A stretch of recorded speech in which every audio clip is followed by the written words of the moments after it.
रहमानिर्रहीम। अस्सलामुअलैकुम।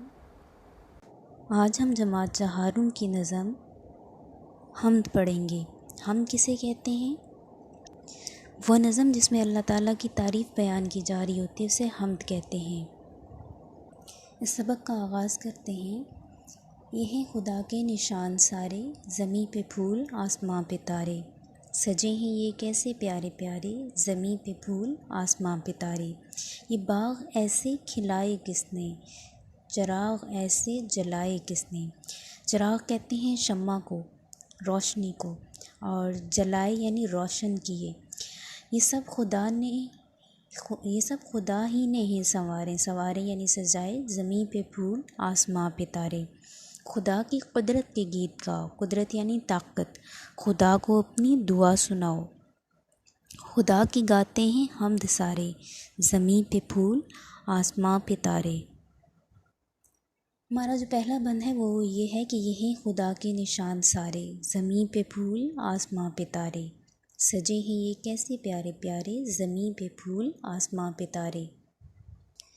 इस बंद में हमें बताया जा रहा है कि कायनात में अल्लाह ताला की कुदरत के नज़ारे हर जगह नज़र आते हैं। ये सारे नज़ारे अल्लाह ताला ने पैदा किए हैं। ज़मीन पर हमें जो खुशनुमा फूल नज़र आते हैं ये सब अल्लाह ताला ने बनाए हैं। और आसमान पर जो तारे जगमगा रहे होते हैं वो देखने में कितने अच्छे लगते हैं। ये सब कुछ अल्लाह ताला ने पैदा किया है। अल्लाह ने ज़मीन पर जो फूल पैदा किए हैं उनकी सजावट में अल्लाह की कारीगरी दिखाई देती है। इनको देखने से सुकून मिलता है। इनकी रंग बनावट हर चीज़ बेमिसाल है। और आसमान पर जो तारे हैं जब ये चमकते हैं तो रात की खूबसूरती में इजाफ़ा हो जाता है। हमारा दूसरा बंद है कि बाग़ ऐसे खिलाए किसने, चिराग ऐसे जलाए किसने। ये सब खुदा ही ने ही संवारे, ज़मीं पे फूल आसमां पे तारे। यहाँ ये बताया जा रहा है कि जो सरसब्ज़ शादाब बाग़ हैं इनमें रंग बिरंगे फूल और फल पैदा करने वाली ज़ात सिर्फ़ अल्लाह की है।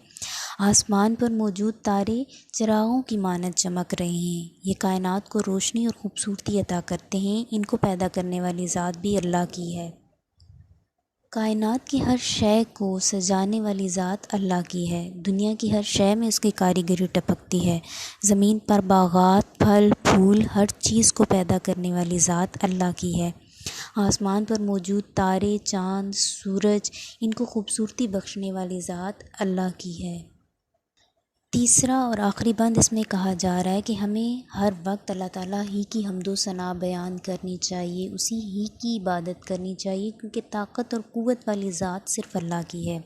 उसने तमाम कायनात बनाई है। हमें सिर्फ़ उसकी इबादत करनी चाहिए, उसका हुक्म मानना चाहिए, उसी से अपनी हाजतें, अपनी दुआएं मांगनी चाहिए, क्योंकि हमारी दुआओं को वही सुनता है। इंसान, जानवर, परिंदे, तमाम मखलूक अल्लाह की शान और बड़ाई बयान करती है। ज़मीन पर हमें जो ताज़ा फूल और सब्ज़ा नज़र आ रहा होता है ये भी अल्लाह की याद से गाफिल नहीं होता, बल्कि हर वक्त अल्लाह ताला की हम्दो सना बयान करता है। आसमान पर जगमगाते हुए तारे भी अल्लाह ताला की हम्दो सना बयान करते हैं। इसलिए हमें सिर्फ़ और सिर्फ अल्लाह ताला ही की हम्दो सना बयान करनी चाहिए, उसका हुक्म मानना चाहिए और इसी की इबादत करनी चाहिए। अब इस नज़म का मश्की काम, यहाँ पे आपको कुछ अल्फाज के जोड़ तोड़ की मश्क करनी है। पहला जो दिए हुए हैं, तोड़ दिया हुआ है वो नून, शीन, अलिफ और नून, इसको जोड़ कर क्या लफ्ज़ बनेगा? निशान। इसी तरह आपने बाकी के 3 लफ्ज़ बनाने हैं। नंबर 2 है कि नीचे दिए गए जुमलों में कुछ अल्फाज के नीचे लकीर लगाई गई है। इन अल्फाज के मानी पर आपने दायरा बनाना है। तो हमने नज़म पढ़ते हुए कुछ मानी पढ़े हैं, उनको जहन में रखते हुए हम दुरुस्त मानी पर दायरा लगाएंगे। फल और फूल खुदा की कुदरत के निशान हैं। कुदरत किसको कहते हैं? ताकत, ज़ात या रहमत। इसका सही जवाब है ताकत।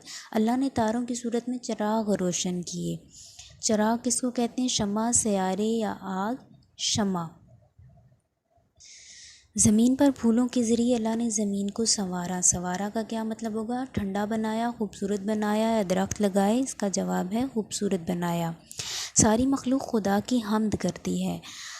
मखलूक की तारीफ़, अल्लाह की तारीफ़ या दुनिया की तारीफ़। इसका जवाब है अल्लाह की तारीफ़ बयान करती। नंबर 4, खुदा की गाते हैं हम्द सारे, ज़मीन पे फूल आसमां पे तारे। इस शेर को जुमलों की शक्ल में लिखना है। तो उसको कैसे लिखेंगे कि हम सब अल्लाह की तारीफ़ बयान करते हैं, ज़मीन पर फूल और आसमान पर तारे भी अल्लाह ताला की तस्बीह बयान करते हैं। अगला सवाल है, दुरुस्त अल्फाज लगाकर खाली जगह पुर करें। ऊपर कुछ अल्फाज दिए गए, इनकी मदद से आपने खाली जगह पुर करनी है। नंबर 1, सजे हैं ये कैसे डैश प्यारे प्यारे प्यारे। नंबर 2, ये हैं खुदा के डैश सारे, ये हैं खुदा के निशान सारे। ये डैश ऐसे खिलाए किसने, ये बाग ऐसे खिलाए किसने, ये फूल ऐसे ये बाग ऐसे खिलाए किसने। ज़मीं पे डैश आसमां पे तारे, ज़मीं पे फूल आसमां पे तारे। खुदा की डैश के गीत गाओ, खुदा की कुदरत के गीत गाओ।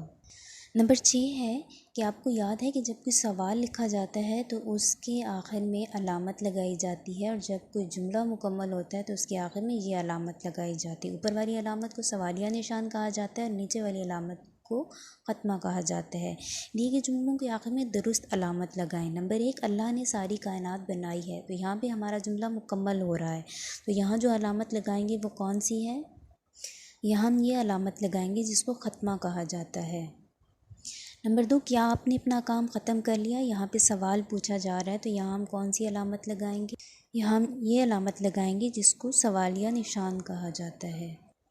अदील बाग में जा रहा है, यहाँ बात ख़त्म हो रही है तो यहाँ पे ख़त्मा की अलामत लगेगी। सबा अपना सबक याद कर रही है, यहाँ पे भी बात मुकम्मल हो रही है तो यहाँ पे ख़त्मा की अलामत आएगी। नंबर 5, दरख्त के करीब कौन खड़ा है। यहाँ पे सवाल पूछा जा रहा है तो यहाँ पे सवालिया निशान की अलामत लगेगी। इस वीडियो को देखते हुए वर्कशीट नंबर 4 के जवाबात आपने अपनी कॉपी में लिखने हैं। वर्कशीट नंबर 4 में नंबर 1 है, किस नज़म को आपने खुशखत लिखना है। नंबर 2, नीचे कुछ अल्फाज दिए गए, उनके जुमले बनाने हैं। हमद, संवारना, चिराग, कुदरत, गीत। ये था हमारा आज का सबक। आइंदा किसी नए सबक के साथ दोबारा हाजिर होंगे, तब तक के लिए अल्लाह हाफिज़।